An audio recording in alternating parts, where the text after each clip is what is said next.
بچه‌ها تو فروشگاه ها خودتون میتونید هرچی گرفتین میوه و سبزی وزن کنیم تا بارکدش هم بیاد. الان ما میخوایم خیار اندازه‌گیری کنیم.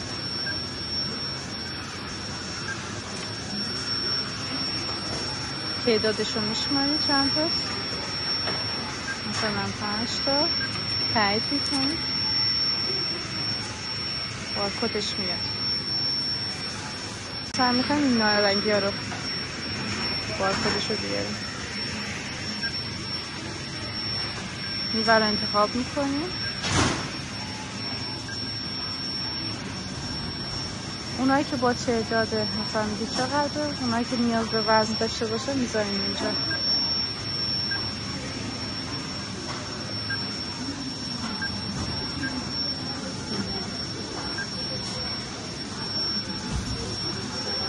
وزن اینجا بالا نوشت،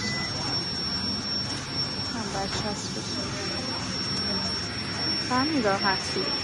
خودتون میتونید این اجناسی که وزن کردین رو خودتون حساب کنید. کلا هر چی که خریدید دیگه نیاز به فروشنده نداریم.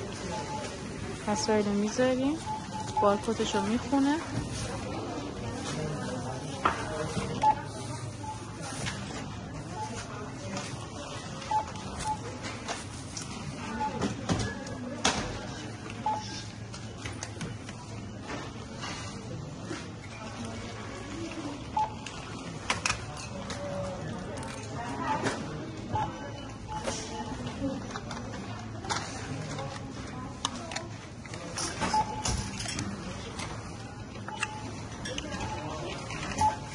بعد که تموم شد وایتر رو میزنید ادامه.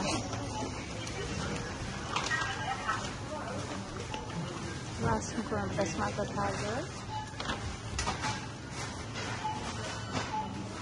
بعد پرداخت میکنیم.